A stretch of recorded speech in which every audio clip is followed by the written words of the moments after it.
It was a Saturday in August of 2017, and my family was scheduled to get together with the Davis family that night, with Trent and Kayla and their family, when Trent called me that afternoon and told me that he had to cancel. Apparently he had met a homeless person downtown that day while they were down at the banks, and he was taking him supplies. And I'd noticed a guy sitting on a rock reading a book, and I just felt a prompting to have a discussion with him. And so I walked over and I talked to him about the book, and we started a conversation, and he had mentioned to me that he lived around the city there in a tent and that he was homeless. And soon after, my wife had signaled that it was time to go, and I started walking away, and I just started to feel the Holy Spirit start to talk to me and say, "You need to go back." And I ignored it, and I kept walking. And we'd gotten really far out of the park by now, and that was enough. I just needed to go back.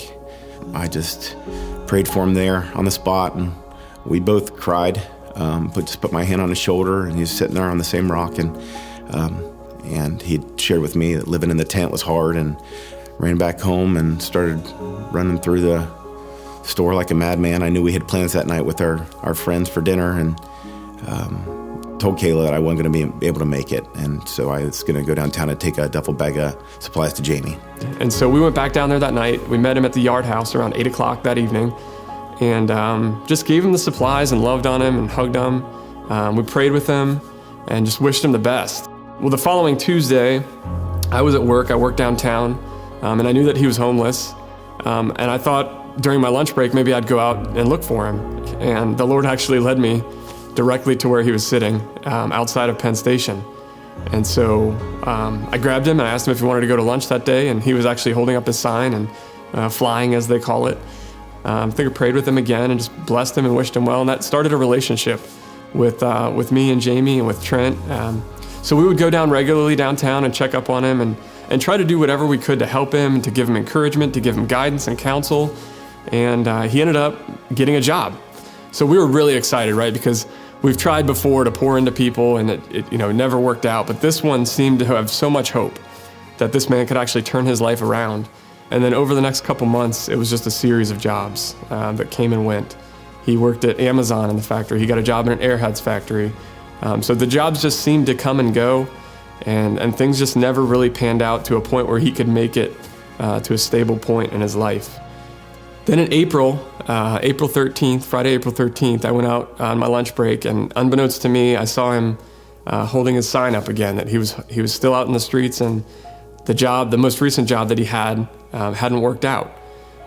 And there's something that just rises up in my spirit and has had enough. And so I asked Jaime if I can pray over him, and I just start praying, and my spirit just rose up, and I'm proclaiming out in the streets of downtown Cincinnati favor over his life, and that something would shift and change. And I remember after the prayer, I looked at Jaime and I said, "Did you feel that?" I said, "Something just shifted in your life. It changes today." Well, the very next day, Saturday, April 14th, Jaime was arrested. And come to find out that the entire story that he had told us was a lie. He had never interviewed for a job. He never had a job. He wasn't on the streets for 6 months in a tough spot. He was on the streets for over 6 years.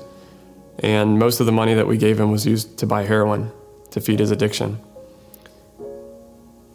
Typically in the past, I think I would have been very offended by that somebody had tried to lie and take advantage of. But because of just the presence of the Lord, all I could feel was God's heart towards Jaime. I wasn't offended by anything he did. I wasn't offended by his lying, his cheating, his stealing, his drug use. I wasn't offended by any of it. All I could feel was God's heart for him. And so I felt the Lord told me to go to jail and visit with him. And so I did. It was May 1st, a couple weeks after he was arrested. I'm just praying. I'm saying, "God, what do I say to Jaime? What do I say to this man?" And I hear very clearly in my head, "I want you to tell him that he has value." And so I wait in jail.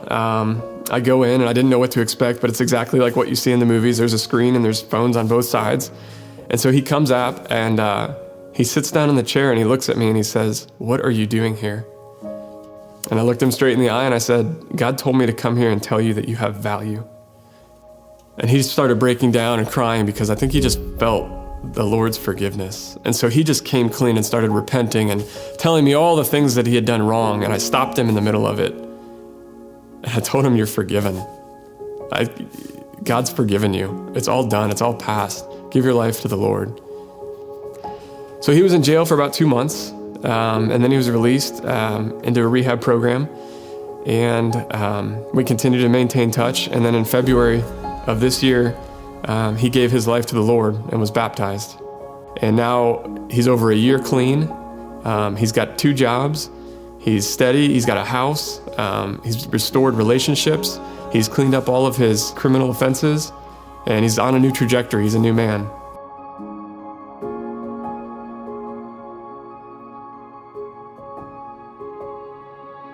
I was honest with him. I told him I used his money for heroin, that I'm a heroin addict.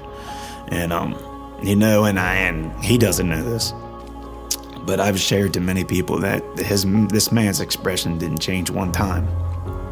He didn't get angry. He didn't change one time. And we had a nice conversation. And on top of that, after I told him I used all his money for heroin, he actually put money in my book so I could get some better food. And that meant a lot.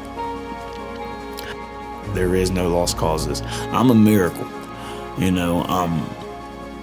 have no doubt in my mind that I'm a miracle. Within the first few days, I surrendered. And that's when I feel like my eyes were opened up. God is the answer. He's been my answer. And I didn't want to believe it at first. I fought it tooth and nail for lots and lots of years. But like I said, I lay my head down at night knowing that I'm at peace with my Creator.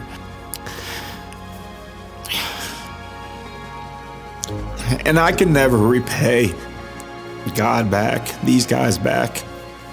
But what I can do is by my actions in the future help somebody else. And every day ask for His will. And I believe that's what it is. Because this is real.